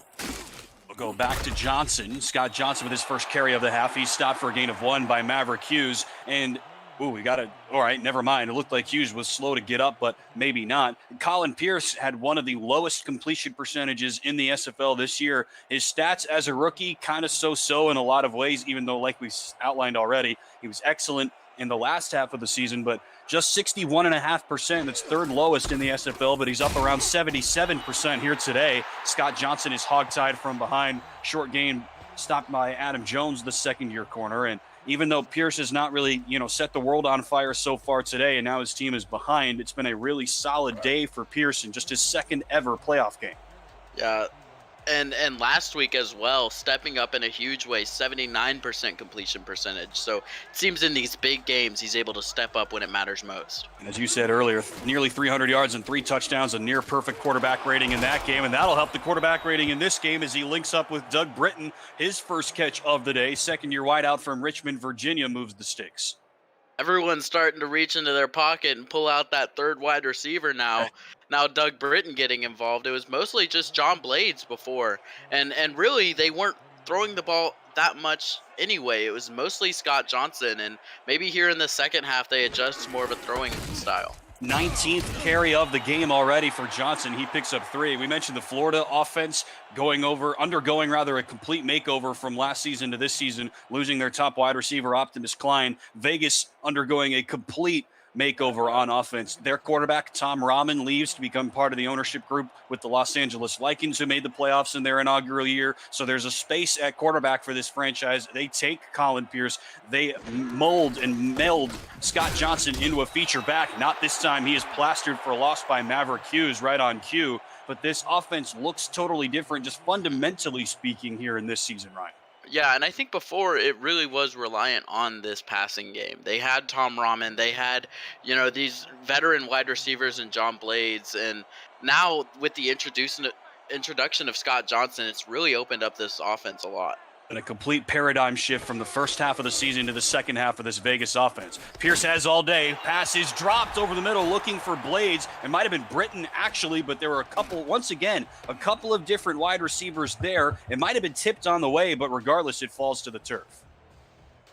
Yeah, and Florida's defense really has stepped up here in this second half. In that second quarter, they looked really good, but now Las Vegas has had 3 straight punts last half, and now this is the 4th straight punt for Las Vegas. You're right, and their offense has totally dried up after they got out to a hot start, scored the first points of the game, and then took another lead. This is the 4th straight punt for Dustin McRack, and he angles it out to the corner. It's going to die once again, and Vegas dives on it. Where will they spot it? There you go, at the 3-yard line, and this time the Fury Special Teams does the job.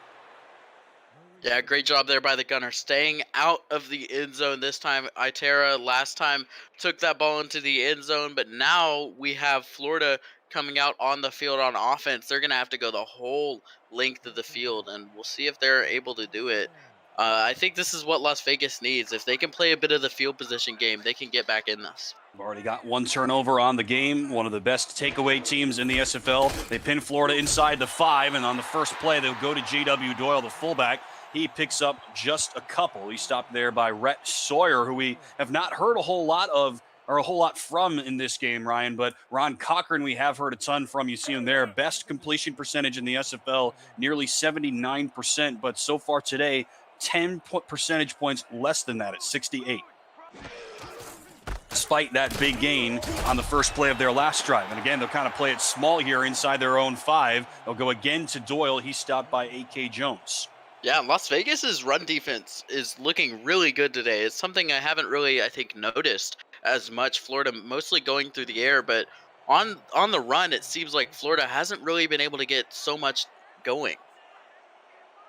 2 tailbacks combined at 10 attempts for 40 yards. So you're right, they've been really much nullified. 3rd and 8, they'll go play action. Cochran throws into traffic. It's caught for a first down by Como. They needed 5, and Jeff Como gives them 20. First down. It wasn't working for Florida. Twice in a row they go for the run, and it's not going anywhere. Now they go to the tried and true, the passing game. Now finding Jeff Como again, his 2nd reception of the game. 2 receptions in this quarter now, and already he is at 100 yards in this game. Not a bad way to start the 3rd quarter. I lied. They needed 8 yards, but Como does still give them 20, and he's up over 100 yards, like you say. Now on first down from the 25, Cochran feeling the heat, fires, caught again, and another first down for Florida, and that's Como again. 14 yards through the air this time. And how do you plan for this, right? Like, how can you anticipate that Florida going the entire first half, Stephen Bush. Now they're going Jeff Como, finding him again, finding these big completions, and they even got a touchdown out of him as well. Deacon Nick is saying in the Twitch chat, a big storm brewing in sunny South Florida, and you can join the rest of the chat at twitch.tv/FTFnext. They will go on the ground that time. Boletsky has a minimal gain. Eric Davis once again on the stop, 2nd-year backer from Cleveland. Boletsky It's been kind of a middle of the pack season for him as a rookie. It's not really a surprise. Like we've said before, it's hard for rookies to jump onto the scene here in the SFL and have just big groundbreaking numbers. Usually the more experienced players have more success, but Oletsky was still able to do a ton of good things, turn him into the feature back here. They'll go back to him, and he's taken down by A.K. Jones, the second-year defensive tackle. 20th in carries, 17th in rushing yards, but 13th in touchdowns with 8, which is a nice number, and he was used a lot in the passing game as well. Yeah, definitely getting involved on a really good team. And when you have a team that's 10-2 and their running backs performing like that, you know that offense is getting a lot of work out of that passing game as well. And he's a good complement to it. Down goes Cochran once again, trying to take off and run, and he gets right back to the line of scrimmage. Rhett Sawyer right on cue, Ryan. We heard from him at the beginning of this drive. We didn't say his name at all in the first half. One of the all-time sack leaders in the SFL, had 7 more this year, and he gets a TFL there. Yeah, I was wondering when we were going to be able to call his name. Ryan Ray getting to the quarterback twice in this game, and it was only a matter of time before Rhett Sawyer made his impact in on the defense, make it feel felt. And now Florida, for the first time this game, we're seeing Marcus Agrippa punt. Possibly the best punter in the SFL. This is a deep kick from his own 41. It's fielded inside the 15 by Britton, who's been good returning punts. That's a return of about 11 for Doug Britton, which is tons better than his average, and a decent way for Vegas to respond after Marcus Agrippa, who is the ultimate field flipper, does it right there. I saw that punt and I was like, wow, this guy is just, he's got an absolute cannon under his hips there. That thing, oh my goodness. But a great return there by Doug Britton makes that not so much of a pin, but more of just a fresh drive. Most punt returns in the SFL this season, Doug Britton. Kind of interesting. On play action, Pierce is taken down. Another sack for Florida. An 8-yard loss on first down, and that's Alessandro Tomaello, the Venetian, with a big loss. Yeah, and he backs up just a little bit too far. He knew the pressure was coming, and he had the deep drop initially. And when that pressure is coming, it's really hard for the tackles to be able to catch the defensive ends. They go more to the outside. They try to go vertical, and it's hard for the tackles to catch up. That time, the defensive ends getting to the quarterback, and a huge loss. Vegas allowed 35 sacks in the regular season, 4th most in the SFL, 2nd today. Pierce hit as he throws, but he's still able to unload it to Tiberius Bovine. He's stopped after a gain of about 6, so they get some of those yards that they lost back. That was Christian Paul, one of the backup corners on the stop. And Bovine has kind of come and gone in this offense this season, Ryan, and sometimes they use him, sometimes they don't. Only 2 catches for 8 yards in their win over St. Louis last week, and only 30 catches for him on the season, but he's got a couple here today, and that helps him get back closer to neutral territory. 3rd and 12, Pierce throws towards the sticks, and he's got it. First down, Vegas comes up big, and it's Doug Britton again. And a gutsy call there by Colin Pierce. Britton was going so fast. It looked like he was just about to run to the defender before he catches this ball. But a beautiful throw and catch. Pierce puts the heat on it, gets it right into his hands right when he crosses the first down marker. That was just a beautiful play design and everything about that. I really love what they just did. Britton gets tagged at the end of that by Maverick Hughes for his troubles, but even on a drive that started with an 8-yard loss, Vegas is still able to move the sticks, trying to get back ahead of the sticks this time, and Johnson is blown up behind the line of scrimmage by Adam Jones. Would you believe that he did not have a single tackle for loss in the regular season? He's got one here. Wow, that is really surprising as well, and that looked like one of the first catches that we've seen out of Scott Johnson, where he's really gone like a screen, like swing to the outside there, and Florida had it covered. Yep, Jones was right there, the number 5 defensive back here for the Storm. 2nd and 11, Pierce is hit, and down he goes again. It's a bull rush from the outside, and the other defensive end, Deontay Stoneville, the second-year man from Chicago, has his first sack. Yeah, again, going with the deep drop, and he just ran out of time. And it's not really, sometimes on plays like that, it's hard to tell whether that's the defense getting to the quarterback quickly or if it's a coverage sack, and that could have been just an all-around great defensive play there by Florida.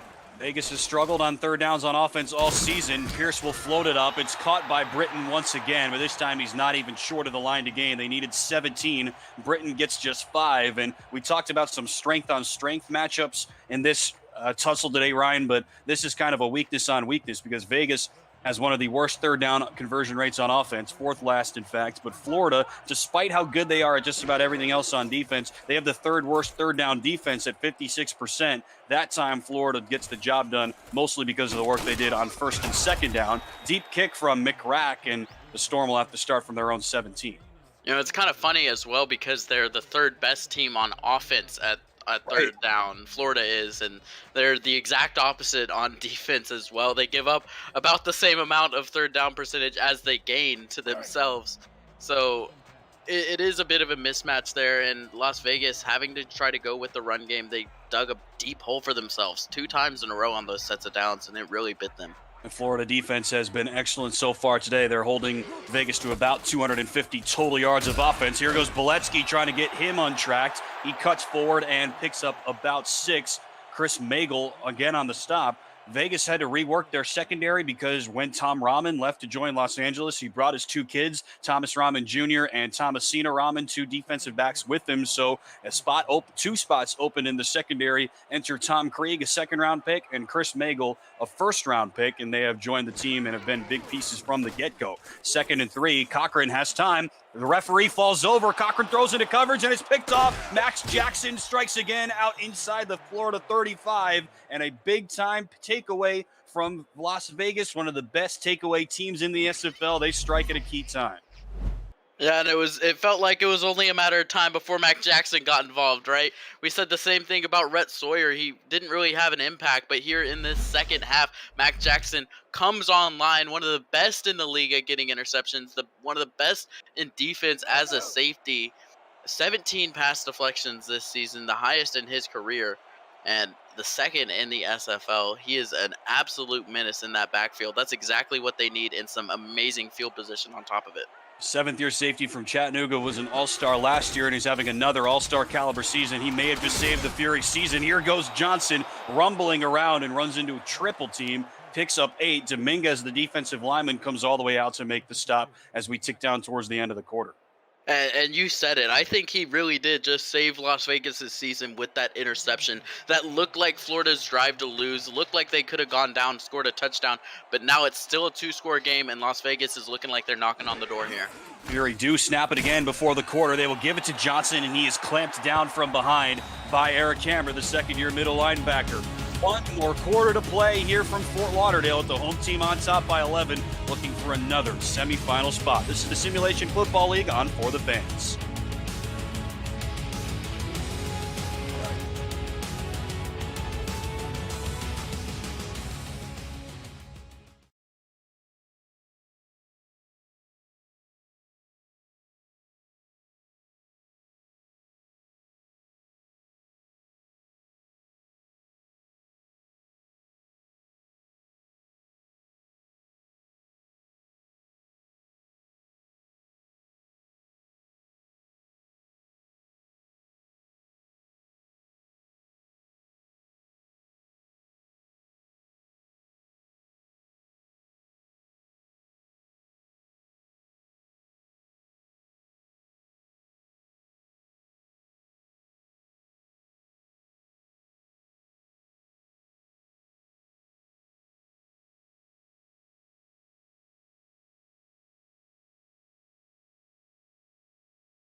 One more quarter to play from Fort Lauderdale. Tim Hackett and Ryan Caudill here with you in the booth. Dwayne Schindler and Roscoe Santagria in the truck. Cameron Irvine and Mike St. Kareen behind the scenes, trying to determine one of the two remaining semifinal spots, Florida against Las Vegas. 3rd down and 1. They'll go to Scott Johnson. Spin move. Johnson has room. To the house goes Scott Johnson. His killer postseason continues. Can you believe he's just a sophomore? Vegas is not dead yet. A sophomore looking like a veteran out there on the field. He showed a lot of promise in his rookie season, and it looked like he was poised to have a breakout season. He's so good at that spin move, and then he would break out these big plays every now and then. It was like, when is this guy really going to get his opportunity? And it's here. And in this season, in this postseason, last week, over 150 yards on 30 carries. He put the team on his back, and he took them here into the quarterfinals. Here again, he's putting the team on his back, over 150 yards, 2 touchdowns, 23 carries. Scott Johnson is an absolute monster, a huge workhorse, and one of the driving factors in this Las Vegas offense. This PAT is no sure thing. Vegas has already had one stifled so far today. This is kind of a dodgy one, but the kick from Boudreaux is up and good. It's a 4-point game now as we start the 4th. And Ryan, I mean, I got to see Scott Johnson in the minor leagues with the Annapolis Navigators a lot. I saw him in person 3 times. And what I saw from him in the major leagues last year in his rookie season, he looked nothing like what he did in the minor leagues. He was explosive. He had 90-yard rushes a couple of times in the minor leagues, just in games that I was at. And so he did it multiple times across that 8-game season, got his team to the playoffs. He looked nothing like that last year. What we've seen from him just today, with that kind of spin move, with that big with that big run that he had earlier in this first half, he has looked like he did in the minor leagues. They've completely reinvented him, and they might have an absolute gem as their feature back going forward.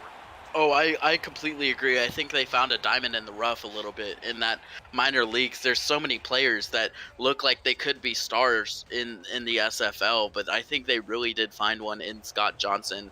And the way that he has played here in the playoffs, in these big moments, and the way he's been able to step up is something you just can't teach in any other player.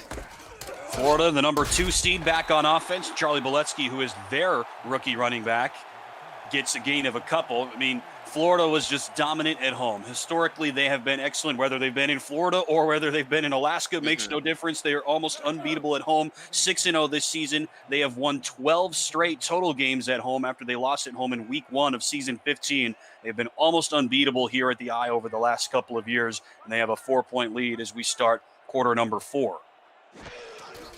After a gain of 3, Cochran feels the heat, now fires it. It's caught again to Stephen Bush, and as you pointed out, last quarter, Ryan, they didn't go his way at all after he had over 100 yards in the first half. Welcome back to the action. Yeah, they took a break from Bush with Tacoma, and now they're back with Stephen Bush, and it's just so hard for Las Vegas. You don't know who they're going to go to, if they're going to go to Stephen Bush or Jeff Como, or maybe EJ Minson opens up his game a little bit. You never know. You never know. You're right. And so there's so many different folks that they can target. They can have Zarkov too, as Cochran will float it up. And there's EJ Minson right on cue. Point for you, Ryan Caudill. EJ Minson out of nowhere. His first catch of the second half. And Florida is already across midfield. Yeah, that's a big gain. That could put him near 100 yards as well. And that these Florida receivers, they're almost at 3 100-yard receivers in this game.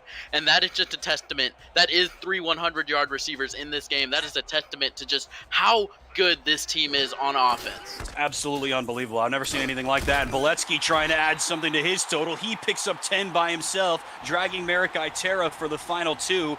Just 2 minutes into this game, when you and I were talking about it, the third quarter kind of dimmed a little bit after some explosiveness from both sides in the first half. But how about the start to quarter number 4?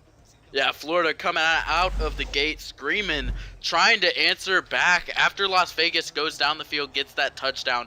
Now Florida's in this driver's seat. They're in their position where if they can get a touchdown, they can really maybe think about putting this game away. From the 30, Cochran has room to the top of the screen. J.W. Doyle, the fullback, he's got the first down and a gain of 11. Back-to-back gains of about that distance for Florida, and the Storm continue to churn. Mike Daggs pointing out in the chat, remember, because of that blocked extra point early on in the game, it is still a 4-point game. Florida trying to add to that here in the 4th. Yeah, you asked me, how is that going to impact this game? How is that 1 point going to change it? And it can be a world of difference. That changes it. Las Vegas needs a touchdown now, not a field goal. From the 18, Cochran zips it, and it's caught. Another gain of exactly 10, and right on cue, there's a point for me. Vardan Zarkov, the tight end, has his first grab. Okay, I think it's insane right now. They went Steven Bush, then they went EJ Minson, then they went Beletsky, then they went JW Doyle, then they went Zarkov. Is this Como here? Are they going to hit every single player on the offense and score a touchdown on it? We know what they might be looking for next from the 8. That's insane. Great call by you, Ryan. From the 8, split back set, top of the screen they go. It is Minson, unfortunately, for us, but not unfortunately for Florida because he picks up 6 and the Storm are that much closer. I mean, it's just so hard to cover this offense, and the throw to Doyle really also just confuses Las Vegas because you're like, okay, I'm covering these receivers. Now I got to worry about this fullback. Now I got to worry about this running back and this tight end, and it's just so crazy. They have so much production out of all of these players. And Como's off the field on this play, unfortunately. Split backs and 2 wides to the top of the screen. 2nd down and goal from the 2 in a 4-point game. Cochran calling out an audible. Play clock down under 5. Beletsky flexes out wide. Cochran will throw it over the middle. It's caught. Vardan Zarkov. The tight end strikes, and the Storm extend the lead. Yeah, and that's a huge touchdown for Florida, getting to this point where they are at 2. They have a 2-score lead. They're way in front of Las Vegas at this point. It's going to be really hard for Las Vegas to come back. And look at that throw by Ron Cochran. 2 Las Vegas hands created an X in the air, and Ron Cochran still throws it through there, gets it to Zarkov, and just a beautiful play for Florida, finally scoring again. Finally, Vardan Zarkov gets involved in this passing game as well, and Florida, they are looking so good right now. 3 touchdown catches in the regular season. He's got 1 in the playoffs now. Extra point is good from Ethan Sneed. The 11-point lead is restored. We talked about Charlie Beletsky, the tailback, being a good safety blanket for Ron Cochran and a big reason why he led the league in completion percentage. But how about Zarkov? You don't see this very much from a true pass catcher, not a tailback like Beletsky is. In the regular season, 38 catches on 39 targets. So almost every time they went Zarkov's way, it resulted in a catch. Now, he's not the biggest play guy necessarily, averages 10 yards per catch, which isn't the biggest total in the league, but he hauls it in almost every time, and he does it there twice on that one drive after they didn't look his way at all prior to that. Doug Britton, again, a busy man on kick returns, can only get to the 22, and Vegas now, after they did such good work, worked so hard to get into the end zone on their last possession, now they face a 2-score deficit again. Yeah, it's really hard, especially, I mean, Florida coming out of the gate in that 3rd quarter with that big touchdown, that really set the tone for this half, and it allowed Florida to retain control. Las Vegas, they needed to cut into that lead a little bit earlier, but they were unable to do so.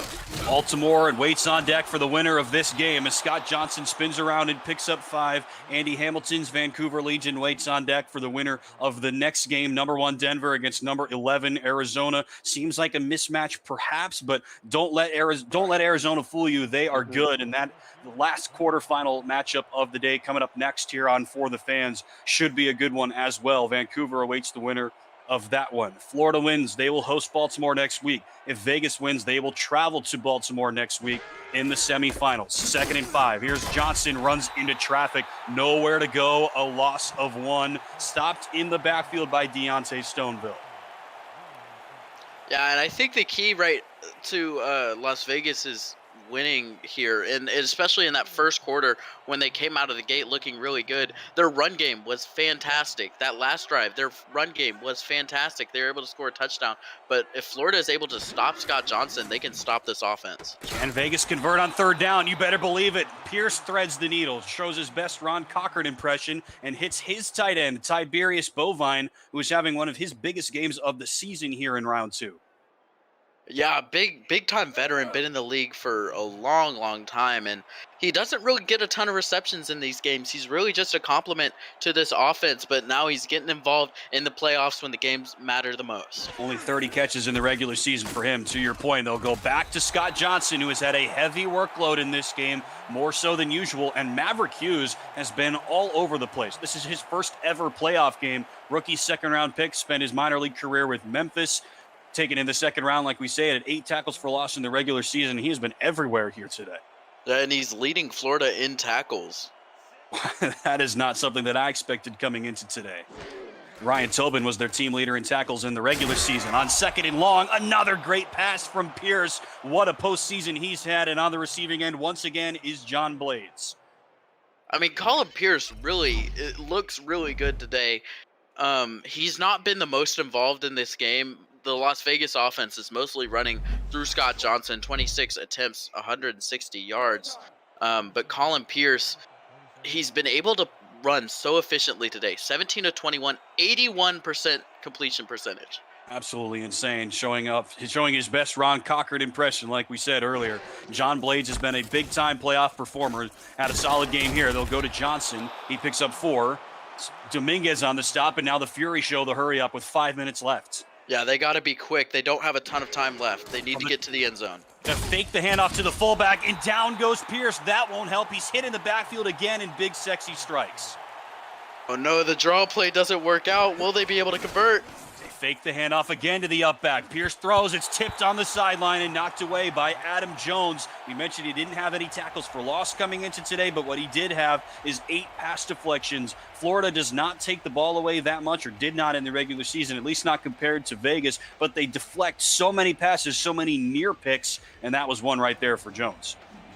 Yeah, Florida, they are not the turnover team that Las Vegas is. They are just a good punch-you-in-the-mouth defense. Don't let you do anything.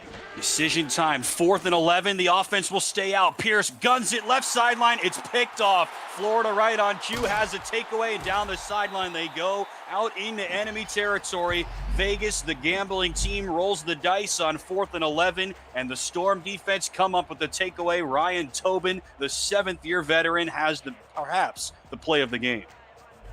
Yeah, that could ice this game for Florida. It looked like this entire game, anyone could take it. And now here, coming down to this last minute, I mean, Florida has a 2-score lead. They get this big interception. If they can put some points on the board, they have some good field position. They should be able to. That could be the game for Florida. That has been a problem for Colin Pierce as a rookie, even with his much better second half. He threw 31 picks in the regular season, 6th most, and Vegas as a team turned the ball over a lot. They'll go on the ground to Charlie Boletsky. He picks up 3. Time now for the Storm to try to guide this game to its conclusion. Now, Las Vegas's defense needs to get a stop. They cannot let Florida get a first down. If they get a fresh set of downs, that's going to burn too much time off the clock. Vegas does have all 3 timeouts left, but only 4 minutes left in regulation. Look at all the guys in the box here for the Fury. The Storm not taking any extra time, and they will give it to Boletsky. He runs through Slyn Shady and picks up the first down. Yeah, they had the stacked box, but I think it could have been a bluff. Could have been maybe trying to get Florida to not run, get them to throw the ball. But in this situation, when you're just trying to run down the clock, you know they're going to run the ball. And they kind of just didn't cover that one gap. And Florida is able to exploit it. They get the first down. They get the fresh set of downs. And this could burn a little bit too much time off the clock, and Las Vegas may not have a chance back in this game. Well, as longtime SFL coach and commentator Stephen Molinax told me earlier this season, when Florida was at its best as a franchise, they used their fullback to perfection, and J.W. Doyle was the biggest reason that Charlie Boletsky picked up the first down there. The key inside block on the linebacker, Eric Davis. 3 minutes and counting left. They will go to Boletsky again, and not even Doyle was going to be able to save him on that one to pick up a 2, and Davis gets some retribution. Yeah, and Doyle has had quite a few blocks like that. He's been able to come up in these clutch situations and get these big plays. He had that big reception earlier that caught everybody, even the fans, off guard. and he was able to have that big play earlier, going up the middle, getting a big block. Like, he's been finding these blocks. He's been really instrumental today in Charlie Boletsky's success. 18 total touches for Boletsky, 6 total touches for Doyle, both a little bit lower than their season averages, but Cochran has also thrown 31 passes. From the 25, on the ground again, they go to Boletsky. We're expecting a lot more action for Boletsky here. Averages about 24.5 touches per game over the regular season, and Slyn Shady keeps him to a game of 1. And luckily for Las Vegas, if Florida goes for a field goal here, if Las Vegas is able to hold them, It's still a 2-score game, so there's still some hope there for Las Vegas. They're going to need a miracle no matter what happens here. They're going to need, a big play, big miracle. But Fury need one more stop, and there's 2 minutes left, perhaps, in their season. Florida on top at home, trying to get back to the semifinals here on For the Fans.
Two minutes left in regulation time. Florida on top by 11, trying to add to it as they seek another spot in the SFL semifinals. The 3-time league champs beginning their quest for SFL title number 4. On 3rd and 7, they will go to Charlie Boletsky. He's got nowhere to go. Eric Davis once again on the stop. Timeout taken wisely by Las Vegas. Well, coming up on the SFL postgame update, Cameron Irvine and Mike St. Green will analyze this game between Las Vegas and Florida. They'll also preview the next quarterfinal contest, Arizona at Denver, and hand out game balls. It's all coming up on the SFL postgame updates. It has been such a massive addition to the whole theater, the whole experience of the SFL, and Cam and Mike do an awesome job. But like you said earlier, Ryan, this is a critical field goal. Vegas, even if it goes in, will still be within arm's reach, but that arm just gets a little bit longer. Ooh, an almost block, because we've already seen one of those in this game. Ethan Snead knocks it through. A hat trick for him. He's 3 of 3. Yeah, a blocked field goal actually could have been exactly what the doctor ordered. That's the turnover they need, and it would have been great. But still, Florida getting that field goal was big for them. It means that if Las Vegas is somehow able to get a touchdown, get the onside, get another touchdown, it's still just going to be a tie game for them. So Florida adding a bit of insurance, and now Colin Pierce in Las Vegas. I mean, if your season's on the line, chances are slim, but you got to turn it on now. Here's Doug Britton, one of the busiest kick returners in the SFL. He will field this one from halfway inside his own end zone, and he can only get out to the 22. Florida was ready for that one. Visit the all-new SFL League website at www.simulationfl.net for info on how to create a player to join our community, the league, and the teams that play in it. Links to apparel, helmets, and a comprehensive history of the SFL. It's over 1,500 games, and it's thousands of players who have hit the virtual field. The SFL, we put the fan in fantasy. Colin Pierce going from couch to field, a minor leaguer last year, a pro this year in his second ever game, led Vegas to its first ever playoff win last week. Trying to do it again, and that won't help. He is snowed under. Another sack for Florida. Vegas hustling back to the line. A loss of 7 on the play. That was Deontay Stoneville at the head of the pack. Pierce will float it up. Caught again by Tiberius Bovine, and there is the second timeout of the half for the Fury. Yeah, this offense for the Fury, they need to get something going a little bit more. They need a big play here. I think you need some kind of chunk play, because you need to have that time after this drive to get the onside and get down the field again. So they need to be really quick here.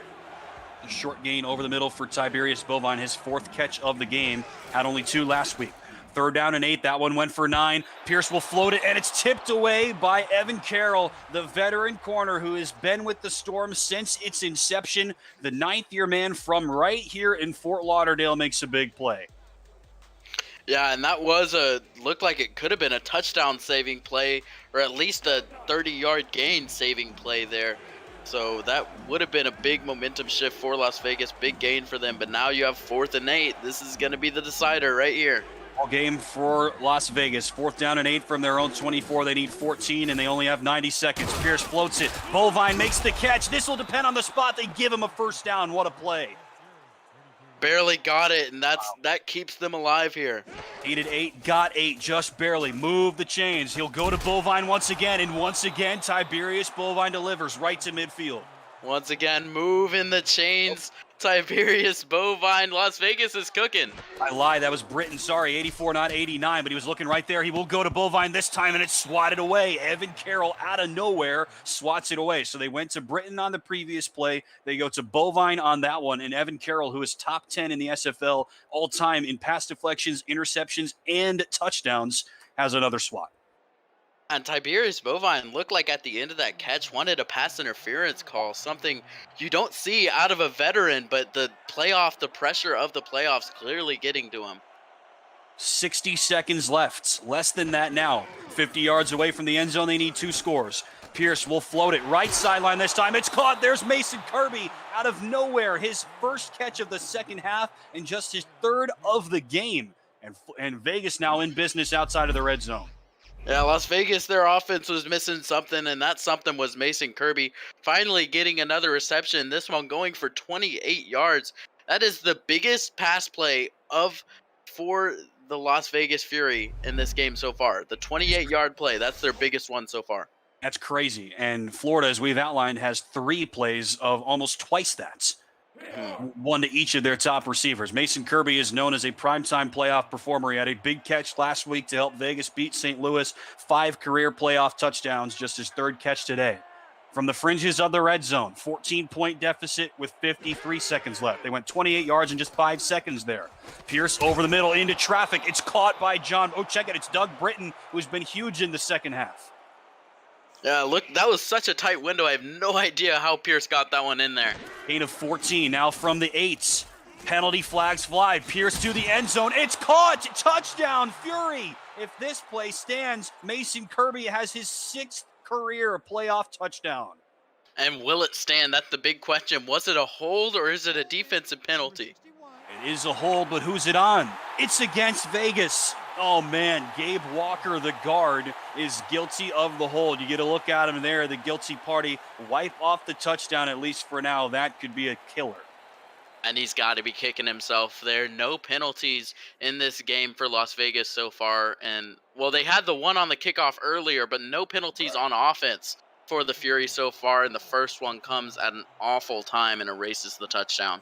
Barely seen our friend R62 at all this game. He had an early challenge, and then since then he's been on the sideline. A loss of 10 on that penalty. 35 seconds left. Vegas still needs 14 points.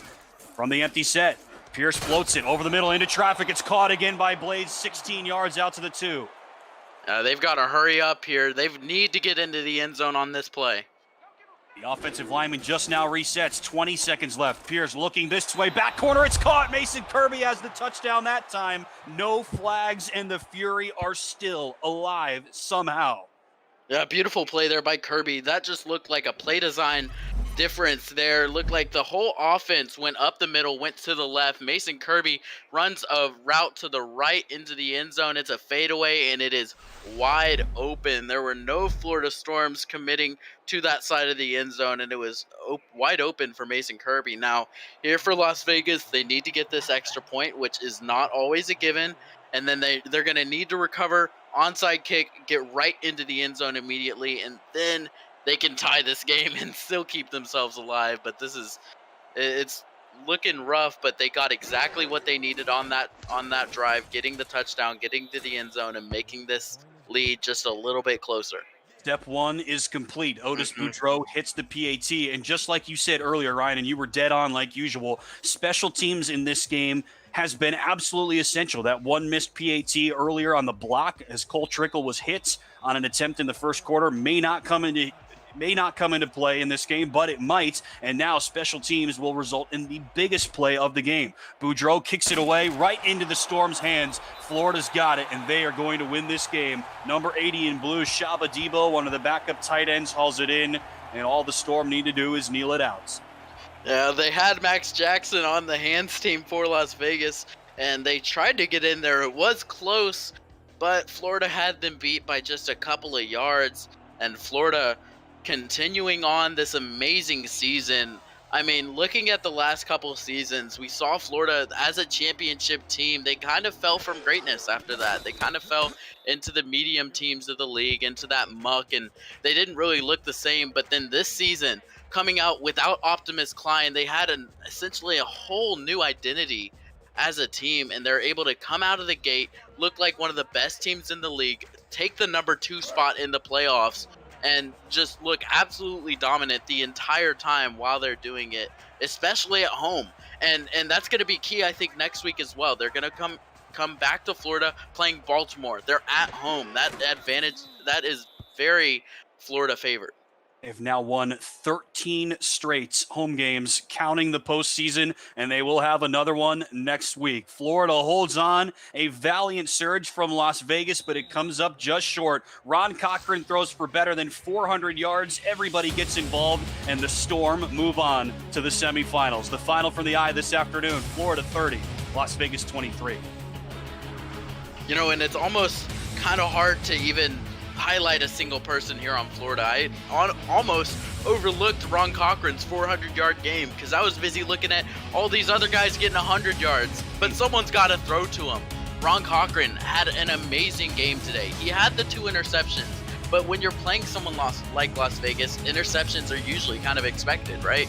And still being able to go out there, throw 400 yards and 3 touchdowns, get 3 receivers over 100 yards themselves. I mean, this is just an absolutely dominant performance from the offense of Florida. They're known for their defense, but this offense showed up and they showed out today against Las Vegas. Master of all things behind the scenes, Cameron Irvine, pointing this out to us. How about this for the folks at Jack's Data who put in all the betting lines and all the behind the scenes figures for these games? Over under 54.5. Final point total 53. Spread, Florida favored by 7.5. Final scores, Florida by 7. Insane. They were right on the money both times. Wow. Well, I mean, we talked about before this game. I was thinking 54.5. I was like, that's probably right on the money, and it was. I mean, how do they do it? I really will never understand how the betting people can be so dang accurate with their point guesses. That's now absolutely insane. And Andrew Ristelli, the deputy commissioner of the SFL, telling us now Florida has won the most playoff games in SFL history. This is their 13th lifetime win as a franchise, dating back, of course, to those 3 straight years where they won the title, looking for title number 4 and a great start. A good game against a good Fury team. Scott Johnson dominated again, Ryan, but the Florida offense in this game, too much. Yeah, and that's something for Florida that maybe if you're looking at this next week against Baltimore, that's something they're going to have to shore up, is that run game. You can't allow better teams, you can't allow them to have a running back go over 150 yards and get 2 touchdowns. So they're going to need to shore up that run game, but their offense is clicking and firing on all cylinders, and Ron Cochran getting the well-deserved player of the game. He played out of his mind today, and he is poised to be this leader to lead Florida to yet another championship.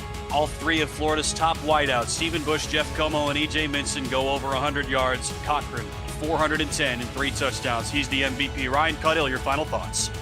I mean, this is all Florida, and if they continue to play like this in the playoffs, there may be no team in the SFL that can stop them. It's been a pleasure. Florida wins it. They're back at the semis. For Dwayne Schindler, Roscoe Santagria, Cameron Irvine, Mike St. Green, and Ryan Caudill, I've been Tim Hackett. We'll see you next time. Until then, so long. Post-game shows coming up next.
And welcome to the SFL postgame update with Mike St. Green. I'm Cameron Irvine. What a game.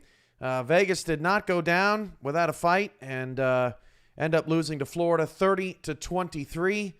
Hung with them as best they could, but Florida's offense just too efficient. Yeah, Cam, looking at this game and just kind of thinking about it, we can't say that Vegas played poorly, right? I mean, that they were right there. Colin Pierce did not have a bad game. wasn't a big yardage game for him that we have grown accustomed to seeing. They didn't play poorly. I just think Florida just played better.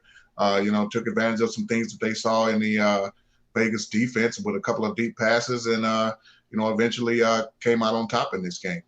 I think the biggest difference in that second half, Mike, was that Florida diversified the offense in the second half, getting Como and Zarkov and Minson more involved and engaged, Boletsky as well. And Vegas kind of stuck status quo. They had a lot of Scott Johnson. They, threw a lot of slants, threw a lot of corner patterns, but we really didn't see the mix-up from them like we did from Florida in the second half. Yeah, Florida, as I mentioned in the pregame, Cam, this is a total team. You're not going to see anybody at the top of the leaderboards other than Ron Cochran with, completion percentage and QBR. But, they get everybody involved. 3 different receivers with over 100 yards in this game. I think all the 3 of the touchdowns with 3 different receivers. Boletsky, if the passing game isn't working, this guy's averaging over 5 yards a carry. Just a complete team. Great defensive effort. I kind of mentioned behind the scenes how it seemed like Ryan Davidson was basically locking up John Blades there in the second half. It's just a great team, great game plan, and it showed out on the field today. I can count on one hand the 400-yard passing games in the SFL this season, Mike. We've seen now 2 in the last 3 games, that we've watched with Wigmore and Cochran. What's going on with these pass defenses here in the quarterfinal round? Mainly, Cameron, as you mentioned, Wigmore and Baltimore, and then we're looking at Florida. It almost seems like the big boys with championships under the belt and a lot of experience in that area. It seems like they're kind of flexing their muscles a little bit, and maybe they're seeing something that they're taking advantage of in these younger teams and inexperienced teams' defenses. Yeah, absolutely. And those two teams, they're going to play each other next week. That game is a lock. Florida will host Baltimore Saturday at 4:30 Eastern on Next Level Sports. That's May the 1st. And that is your first semifinal matchup. The winner of Arizona-Denver will take on Vancouver in the other semifinal. For Vegas, Mike, as we wrap up here on Post-Game Update, a great season. One-of-a-kind season for Vegas. They got their first playoff victory. They held their own on the road against Florida, first time that they visited Fort Lauderdale in their franchise history. And, I mean, talk about building blocks. Colin Pierce, Scott Johnson, and, of course, that veteran defense. Pretty impressive season for Vegas, even though they came up short. Yeah, Cam, we saw a lot of Vegas here coming down the stretch of this season.